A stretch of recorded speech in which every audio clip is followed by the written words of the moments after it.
civils, artistes ou chefs d'entreprise se retrouvent pour défendre leurs convictions sur 3 sujets d'actualité. Éditorialistes, experts, influenceurs, artistes, chefs d'entreprise, l'occasion d'entendre ces personnalités s'exprimer sur des thèmes divers et même hors de leur domaine d'expertise. Sur Espace, c'est Les Informés. Tierno Madjouba, Félix Tamba Milimuno, Théophile Fassamano, Alphonse Mara. Bonne arrivée si vous nous regardez du côté de Yalakala dans la préfecture de Kissidougou, le Kissi Faramaya. Merci de nous préférer sur Radio Espace, Espace TV. Bonne arrivée chez Les Informés. Bonsoir à vous, c'est quoi Alphonse Mara? Bonsoir Madio. Aujourd'hui tu commences par mon village. Ah, vous êtes de Yalakala? Ouais, je suis de Yalakala. Est-ce que vous savez que j'aime beaucoup cette préfecture que Kissidougou? Kissidougou, c'est la meilleure préfecture de ce pays. Et puis... C'est honnêtement parlant... Bon, vous connaissez l'histoire de Kissidougou? On va pas relater, je connais un peu l'histoire de Kissidougou. Ouais. Kissidougou, aujourd'hui, c'est l'une des meilleures préfectures de la ville de la République de Guinée. Économiquement, bouge, infrastructure. Vous n'êtes pas en train d'aider les populations de Kissidougou. Quand vous dites tout va bien, les autorités vont se dire que tout va bien à Kissidougou. Non, en fait, ça veut dire que les populations de Kissidougou eux-mêmes prennent les choses en main. Ouais. Les ressortissants de Kissidougou investissent. Ouais. Et pendant les fêtes, tenez-vous bien, on va chez nous pour voir ce qui ne va pas et essayer d'apporter ce qu'il faut. C'est la meilleure ville du pays. Ouais, allez visiter Kissidougou. Allez visiter précisément, allez également voir Yalakala. C'est dans Kissidougou. C'est intéressant. Et bonsoir aux téléspectateurs de Albadaria. Vous connaissez Albadaria? C'est le village de Morikanti, que son âme repose en paix. Et d'ailleurs, aujourd'hui, l'invité de Espace and Friends, c'est Fodé Kouyaté, le djil de Kissi Faramaya. Voilà, donc aujourd'hui, Kissidougou à l'honneur. Kissidougou à l'honneur ce soir dans cette émission Les Informés. Amadou Sow, bonsoir et bonne arrivée sur Radio Espace. Bonsoir Tierno, bonsoir à tous. Tout va bien à Kissidougou de sorte qu'il y a tellement de ressortissants qu'on a cru que je me demande pourquoi l'exode rural. Ça c'est notre débat. On vient ici pour travailler, pas pour... Chiplo, bonne arrivée. Merci et bonsoir à tous et merci de m'accueillir. Merci beaucoup le très sage Chiplo Abdoulaye. À la régie, Kadif Touré, Kadif Fofana, Lamine Sidibé, alias Sokra Kamara, Demba Duno, Jean-Marie, Mamoudou Kondé, le Colosse, Foté Souma, Alassane Bari, sous les vigilants Didi Kaba, avec une direction technique assurée par Nala Sidibé. Merci de nous préférer sur Radio Espace. Ici, à la radio, Saloum Kamara. Au menu de cette émission de ce soir sur Radio Espace, le collectif des professionnels de l'éducation, CPE, communément appelé collectif des enseignants contractuels, issus de l'ISEG et des ZENI, interpellent le gouvernement sur la nécessité de leur engagement à la fonction publique. Dans quel contexte les contractuels ont-ils été recrutés? Moussa Doré nous donnera tous les détails ce soir dans cette émission Les Informés sur Radio Espace. Vous aurez tous les détails, toutes les informations par rapport à leur engagement à un moment donné dans le cadre contractuel. Comme vous le savez, à un moment donné en 2018, il y avait la grève du SLEC et ces contractuels étaient là pour remplacer ces enseignants. Aujourd'hui, ces enseignants réclament leur engagement à la fonction publique. On en parlera avec Moussa Doré. Pour commencer cette émission, Les Informés sur Radio Espace, Jean-Guy Lavogui, commandant AOB, condamné à perpétuité suite à ce que la justice appelle attaque au domicile d'Alpha Condé en juillet 2011, sont les 2 personnes qui restent toujours maintenues en prison à la maison centrale de Conakry. Tous les autres condamnés avaient été graciés par Alpha Condé. La famille du commandant AOB plaide pour sa libération. On en parle ce soir avec Aboubakar Sidiki, un proche de la famille AOB. Bonsoir et bonne arrivée, Aboubakar Sidiki Kamara. Bonsoir, monsieur Madio. Bonne arrivée. Merci. Pour commencer, quel est l'état d'esprit aujourd'hui du commandant AOB qui est en prison depuis 10 ans? L'état d'esprit du commandant AOB, mon grand frère, va très bien. Parce que vraiment, c'est un croyant qui croit aujourd'hui tout ce qu'il a là à voir dans sa vie et il rend grâce à Dieu. Bien. Tout va bien. En fait, je ne peux pas dire que tout va bien parce que son état de santé vraiment n'est pas si bon. Et vraiment, son état de santé est très très fragile. Ouais. Alphonse. Commandant Obé, on se rappelle, a été condamné dans l'attaque du domicile du président de la République. Il n'a jamais arrêté de clamer son innocence, disant qu'il n'a pas participé au coup, qu'il a même participé à alerter la garde présidentielle. Est-ce que son dossier a été traité conformément? Est-ce qu'il n'y avait pas de précipitation dans son cas personnel? Ok. La question, moi, ce que je peux vous dire, concernant le dossier, et même le jour du jugement, quand ils ont appelé commandant Mori Kourouma, qui était le garde rapproché de professeur Alpha Condé pour les confrontations, et je me rappelle bien, ce monsieur a dit que commandant Obé c'est un innocent, libérez-le. Il a dit ça dans la salle plus de 2 fois.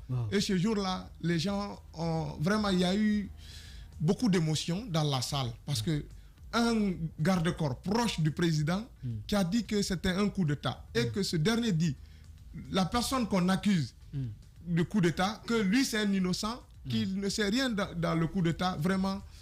Ça, c'est vraiment quelque chose qu'on ne va jamais oublier. Et on va toujours dire que c'est un innocent. Bien. On continuera à toujours dire que c'est un innocent. Bien, oui. Amadou Sow. Dites-nous, qui est commandant AOB? Qui est-il? Commandant AOB, moi personnellement, c'est un grand frère à moi. Et un grand frère. Mais commandant AOB, c'est un militaire. Un militaire, un béret rouge qui a servi au sein de l'armée guinéenne, qui était le garde rapproché du président général Conté, paix à son âme, et qui a servi cet homme de façon loyale et digne. Et aujourd'hui, qui se retrouve dans une situation que lui-même, il arrive vraiment à se poser des questions, mais c'est comme ça la vie. Et il semble que le commandant Obé fait partie aujourd'hui des militaires les plus formés en Guinée. Il avait suivi une formation militaire en Russie. AOB a suivi pas mal de formations, pas seulement en Russie, en France, en Chine, aux États-Unis. Il a suivi une bonne formation militaire dans ces différents pays. Oui. Il semble qu'aujourd'hui, c'est l'un des militaires les plus formés qui existent en Guinée. Il semble qu'ils étaient au nombre de 4, 3 sont décédés, il ne reste que lui. Et lui, il est en prison. Oui. Ça, c'est quelque chose que nous-mêmes, en tant que famille, qu'on se pose pas mal de questions. Parmi les 4, ils étaient au nombre de 4, parce qu'ils sont vraiment formés. Et parmi les militaires, ils ont eu une formation qu'on peut dire Dieu merci, parce que si un de tes parents bénéficie des formations comme ça, tu diras Alhamdulillah. Bien. Et aujourd'hui, il est en prison depuis 10 ans suite à l'attaque du domicile d'Alpha Condé. À l'époque, en juillet 2011, à l'époque, les avocats lui-même, ils plaidaient son innocence en disant tout simplement que c'est lui qui a alerté la garde présidentielle. Aujourd'hui, il est en prison. C'est vrai que souvent, il tombe malade, il est évacué à l'hôpital Ignace Dine. C'est vrai, au-delà de son état d'esprit, est-ce qu'il est aussi faible que ça ou bien il a pris du poids? Comment il vit à la maison centrale? Comment il est? Son état, en fait, moi je vais dire personnellement que c'est pas comme ça parce qu'il a suivi pas mal d'interventions. Il est un peu fatigué parce que vous savez que la prison, tu es habitué à faire des mouvements et que tu fais pendant 10 années dans un coin, tu ne sors pas, tu ne bouges pas, c'est de sortir dehors, viens te coucher, faire tes prières, c'est pas du tout facile. Chiplo. On se rappelle, j'y arrive, j'ai un chat dans la gorge. On se rappelle que la décision portant bien sûr sur sa condamnation avait été cassée par la Cour suprême. Vous, bien sûr, membre de la famille, comment comprenez-vous que tous les autres soient sortis et que lui, il reste toujours en prison? Comment percevez-vous cette question? Vous pensez que c'est l'État, c'est les membres du gouvernement? Où est-ce qu'il se trouve le blocus selon vous? Pour ça, moi, je vais dire que en fait, il y a quelque chose derrière son cas. Sinon, on se rappelle bien en 2017, la Cour suprême avait vraiment rendu une décision sur sa condamnation, qui a annulé sa condamnation, que dire que le dossier d'AOB, c'est un dossier vide. C'est un dossier vide et depuis ce jour-là, il devait être dehors. Parce que c'est quelqu'un, même l'instance suprême de la justice guinéenne a reconnu que le monsieur, il se reproche de rien. Et pour ça, depuis ce jour jusqu'à maintenant là, il est gardé. Ils étaient au nombre de 36. 36 accusés. Parmi ces 36 là, aujourd'hui, lui et Jean-Guy Lavogui, ce sont les deux qui sont là-bas. Et nous, on se pose la question, vraiment. Pourquoi il est retenu? C'est vrai, vous avez bien fait d'interpeller, d'évoquer ce sujet, d'autant plus que la Cour suprême avait cassé ses décisions en condamnant AOB. Il devrait être libéré le même jour, mais jusqu'à présent, cette décision n'a jamais été exécutée. Oui, Alphonse. Qu'en est-il du contact avec la famille? Est-ce qu'aujourd'hui, sa femme ou ses enfants peuvent lui rendre visite en prison? Parce qu'il y a certains prisonniers, sous Alpha, qui n'ont pas bénéficié de ça. En fait, quant à lui, nous, en tant que membre de la famille, nous lui rendons visite parce que même ses manger et ses problèmes, même quand il tombe malade, c'est la famille qui assure. Parce que depuis ce jour-là, jusqu'à maintenant, là, il ne bénéficie rien. Il n'a pas de salaire, il n'a rien. Et vous voyez, c'est la famille qui supporte commandant Aobé. Ouais. Oui. Et il est tombé malade plusieurs fois. Il a été évacué dans les hôpitaux, notamment Ignace Dine. Donc, vous voulez nous faire comprendre par là que c'est la famille qui a pris en charge commandant Aobé, d'autant plus que ça devrait revenir au ministère de la Justice? Oui, c'est ça. Et depuis que Aobé est mis à l'hôpital, à la maison centrale, après le procès, et toutes ces maladies, c'est la famille qui prend ça en charge. Hein? C'est la famille. Parce qu'il n'a même pas de salaire. Il n'a ni la dotation, ni salaire. Amadou, pour avoir parce que nous avons tous eu la chance de suivre ce procès qui était télévisé. On se rappelle, pendant le procès, il avait reçu des impacts d'une grenade qui avait explosé. Quel est l'état de son pied aujourd'hui? Vraiment, ça ne va pas. L'état de son pied, ça ne va pas. C'est pour cela, moi, je suis là, demander les nouvelles autorités de nous aider. Parce que dans les conditions normales, ils doivent suivre des interventions. Il y a toujours des éclats de ces grenades-là qui sont dans ses pieds. C'est parce qu'on rend grâce à Dieu. Dieu est là pour nous. Il est bien battu quand même, il est robuste. Sinon, c'est pas tout le monde qui peut tenir ces éclats de grenade. Commandant Aobé a combien d'enfants? Il a une femme, j'imagine? Oui, en fait, commandant Aobé a une femme et il a beaucoup de familles. Quand je dis beaucoup de familles, il n'a jamais considéré ses propres enfants comme ses enfants. Seulement. Et Aobé a éduqué pas mal d'enfants. Quand tu viens chez lui, en fait, il y a assez de monde. Tout le monde dit papa, papa. Pour ça, il a toujours considéré tout le monde comme ses enfants. Il n'a jamais accepté cette différence. Dire que lui, c'est mon propre enfant, lui, non. Parce qu'il a éduqué beaucoup d'enfants, ses amis qui sont décédés.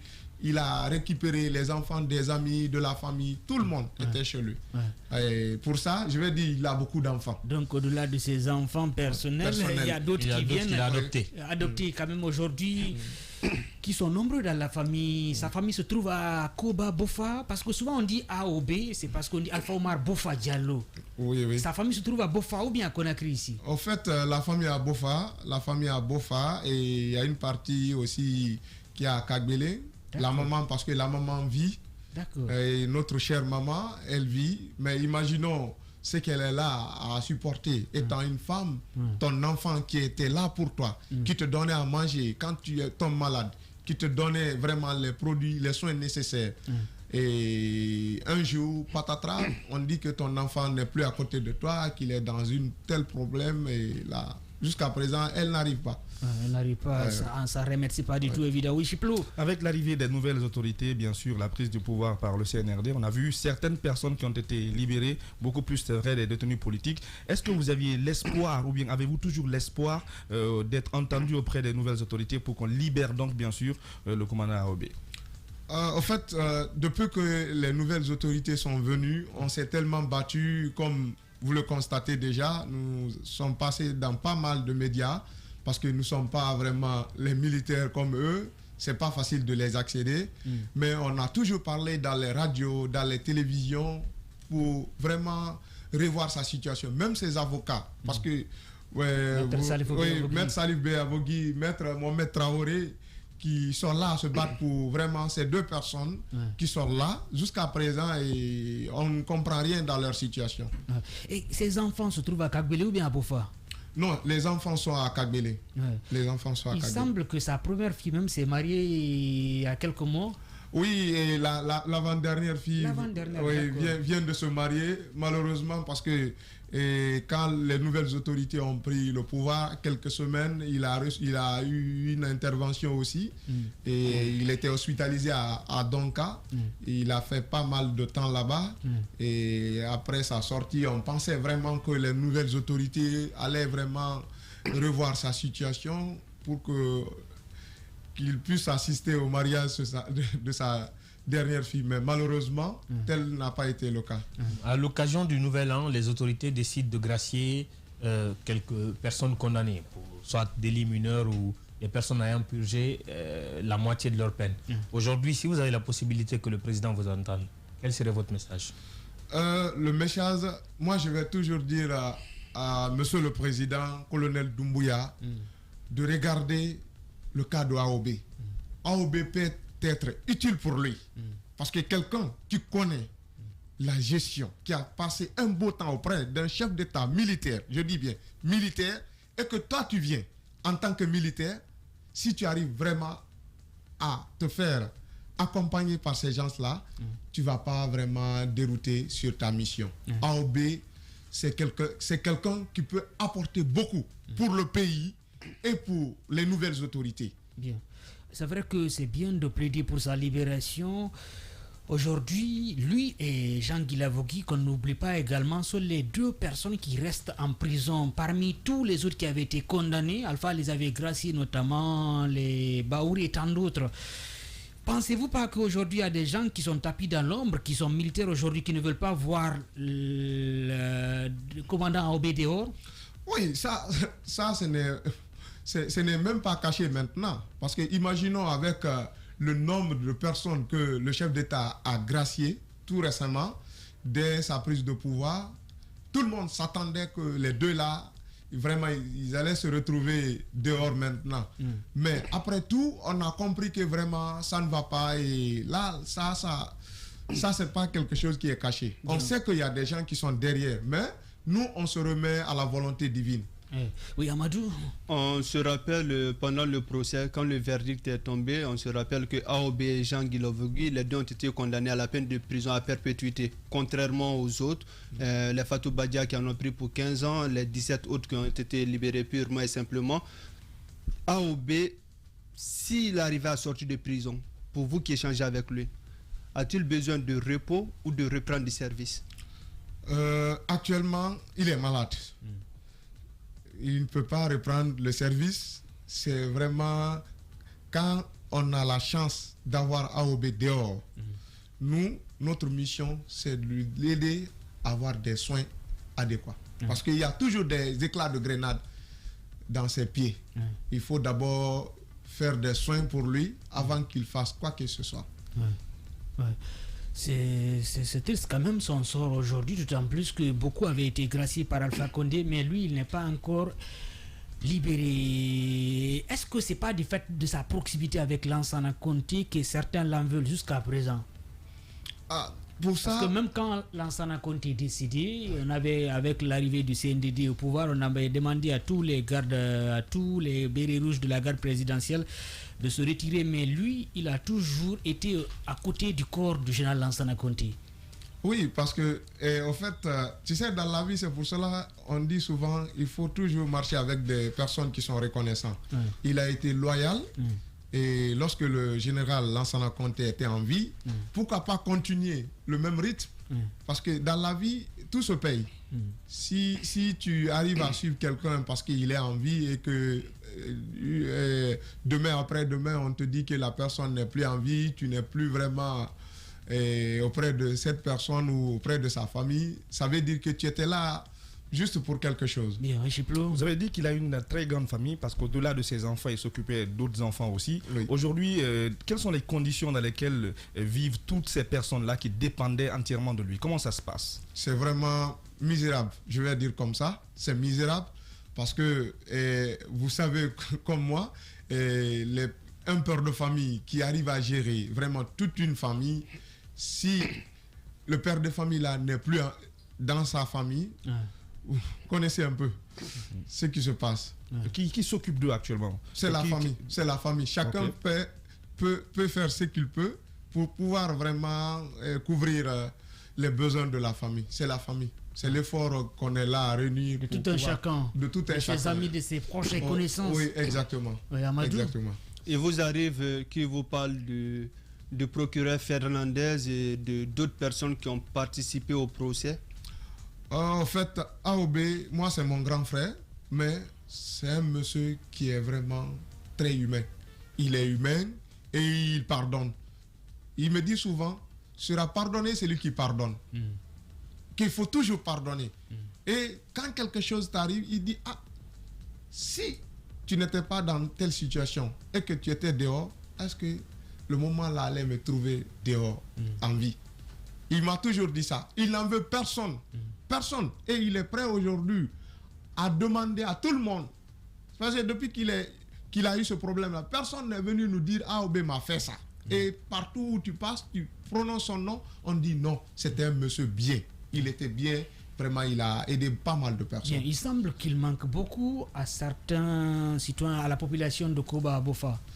Oui, ça c'est en fait, il y a eu beaucoup de personnes dans la famille à Koba, à Bofa.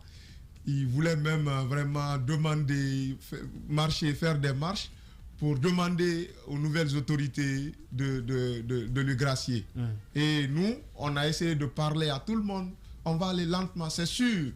Et colonel Doumbouya ne peut pas vraiment oublier sur son cas. Et nous, personnellement, on va l'interpeller parce qu'il y a beaucoup de personnes qui sont là. Moi, il y a des vieilles personnes qui me rencontrent. On me dit, ah, monsieur Kamara, vraiment, ton frère, jusqu'à présent, il est en prison. J'ai dit oui. Il dit, le jour dont le monsieur là va sortir, on va gêner.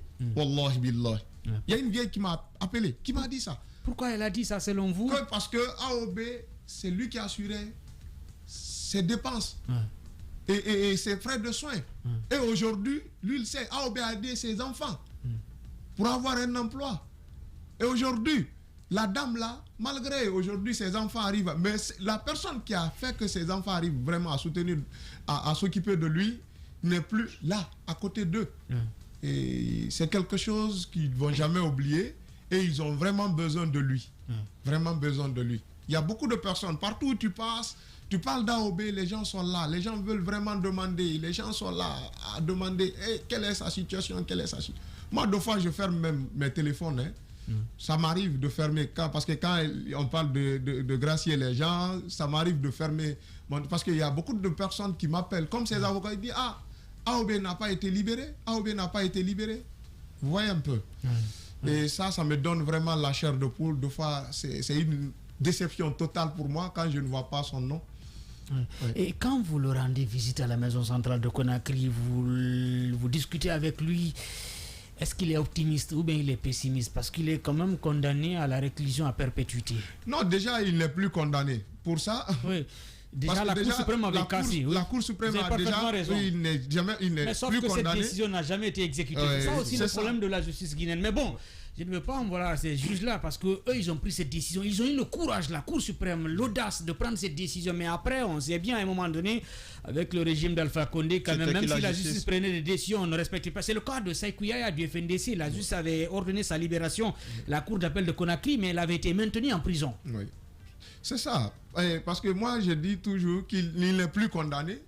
Parce que même lors du procès, je vous ai toujours dit, lors du procès, un monsieur qui est proche du président a dit que commandant AOB, c'est un innocent.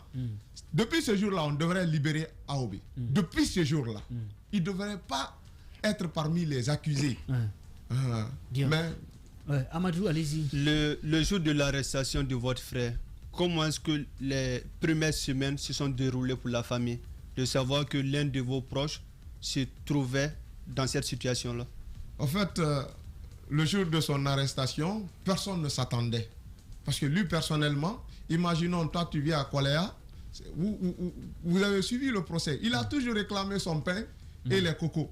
Quelqu'un qui vient pour faire un coup d'État, il va chercher à acheter du pain ou du coco, ça jamais. Mais lui, il était là-bas. On l'a appelé.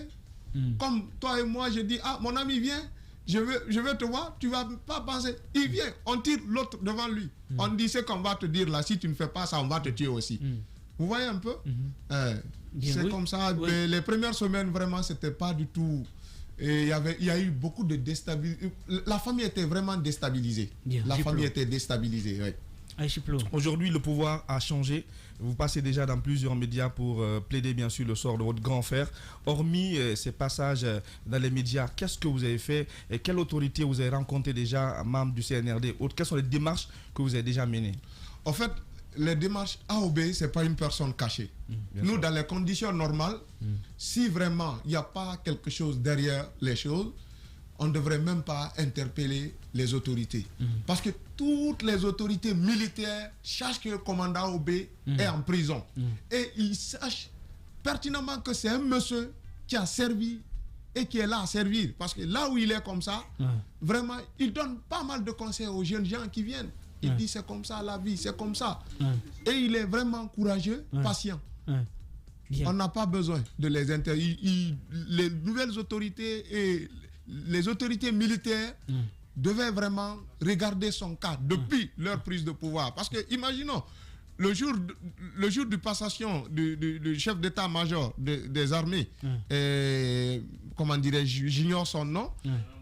Non, pas Namori et Saïdouba Koulibaly. Saïdouba Koulibaly. Celui qu'on dit commando phare, lui.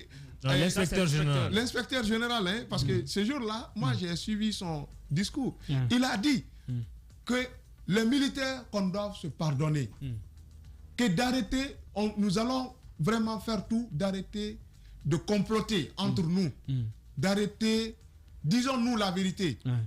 Si quelque chose se passe entre toi et ton ami, il faut le dire, la vérité. Arrêtons de nous mettre dans les faux problèmes. Ça m'a vraiment réconforté. J'avais compris ce jour-là, vraiment que mon frère allait être vraiment dehors. Mais jusqu'à maintenant, là, on ne voit rien. Vous ne voyez rien quand même. Sa situation ce soir est... C'est vraiment triste. Amadou, peut-être une dernière question. Après le jugement, votre frère a-t-il été radié de l'armée?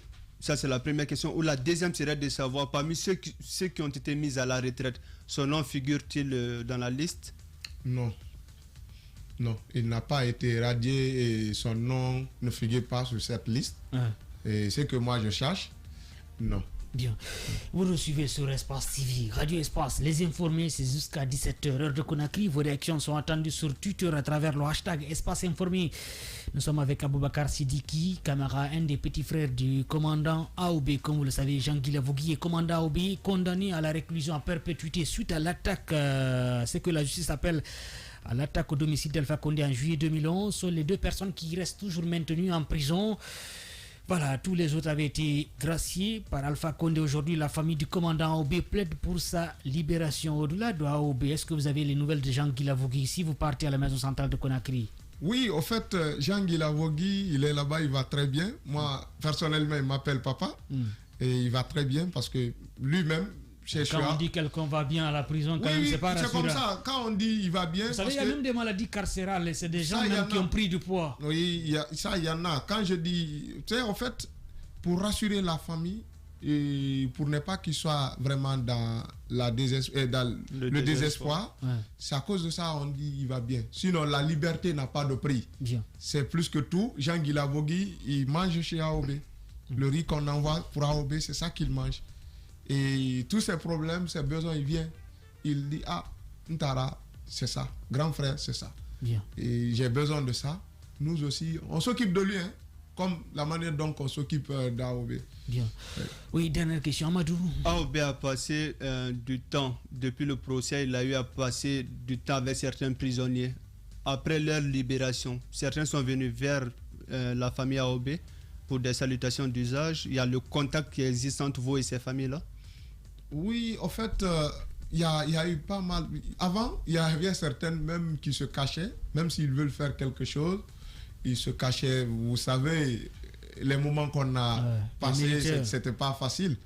Il y a eu des gens, parce qu'il y a eu beaucoup de ses amis qui ont été vraiment reconnaissants, qui passaient par d'autres personnes pour faire du bien, et qui, les autres prisonniers qui sont sortis, n'arrêtent pas de parler sur sa situation dans les médias. Ça nous réconforte beaucoup. Ça veut dire que ce qu'il est en train de faire, même dans son actuel coin, parce que moi, je n'arrive pas à dire vraiment qu'il est en prison, parce que là, ça me met tellement mal à l'aise, un innocent qui se retrouve comme ça, et jusqu'à présent, on n'arrive pas vraiment à avoir quelque chose pour sa libération. Ça me fait très mal en tant que jeune frère. Aboubakar Sidiki Camara, un proche jeune frère du commandant AOB, maintenu en prison. Alphonse Maral, on se rappelle, la Cour suprême guinéenne avait cassé cette décision, annulant la condamnation du commandant AOB, mais cette décision n'a jamais été exécutée. Et l'on se rappelle du cas de ce jeune de Findisi, comment il s'appelle? J'ai même oublié son nom rapidement, je venais de prononcer son nom. Sekou Yaya. Là aussi, la décision n'avait pas été exécutée. c'est quand même regrettable et c'est triste quand même qu'on ne respecte pas une décision de justice. Assez regrettable. Quand, à la prise du pouvoir par le CNRD, on a entendu des magistrats dénoncer le fait qu'ils subissaient une pression. Moi, je l'ai toujours dit en émission, je dis que la justice a eu son indépendance du moment où ils ont bénéficié d'un statut particulier et que ce n'était pas le président de la République quand même qui les a prêté le diplôme qu'ils ont passé toute leur vie à chercher. Quand même. Donc ces gens ont refusé, il faut être audacieux. ces gens ont refusé de prendre leur indépendance. Il y a quelques-uns parmi eux qui se sont démarqués. Et c'est pas que la justice a pris de mauvaises décisions, il y a des décisions qui ont été prises. Mais l'audace de faire appliquer ces décisions, c'est là où le problème s'est posé. Des décisions de justice ont été prises ici. Le cas de Sekouya, le cas de AOB. Mais dans l'exécution, tout le monde est resté inerte. Et des années après, on se pose encore la question, pourquoi on peine à appliquer une décision quand même qui a été prise par la haute juridiction, qui est la Cour suprême. La Cour suprême décide de libérer quelqu'un, on le maintient en prison au bon vouloir, au nom d'une certaine pression. La pression n'a jamais existé. C'est faux. Ces magistrats font... En fait, c'est un marché, c'est un business qu'ils entretiennent en collaborant avec telle ou telle personne. Comme je l'ai dit à l'instant, personne n'est allé chercher un diplôme, l'acheter pour venir le rendre. Ils ont étudié, ils ont trimé, ils ont galéré, comme on l'a tous fait, pour obtenir le job qu'ils ont. Donc pour l'honneur pour l'effort et l'honneur de tout ce qu'ils ont, ils devraient pouvoir imposer qu'on applique les décisions. Les huissiers ont grévé ici un moment parce que ils étaient empêchés dans l'exécution des décisions de justice. Les magistrats n'ont pas fait de cours vides. Et si on passait une journée cours vide pour protester sur le fait que l'exécutif s'ingère dans les décisions de justice, ça aurait permis de changer les choses. Mais au lieu de là, on s'est contenté des enveloppes qu'on recevait. Parce que quand on vous dit il y a la pression, c'est pas seulement appelé pour dire Rama Rabana Rabama. Il y a des sous-tables, il y a des propositions et des contre-propositions que recevaient. C'est dommage. Aujourd'hui, il faut sortir de là. La transition, le CNRD dit que la justice sera sa boussole. Il y a des décisions de justice qui attendent d'être appliquées.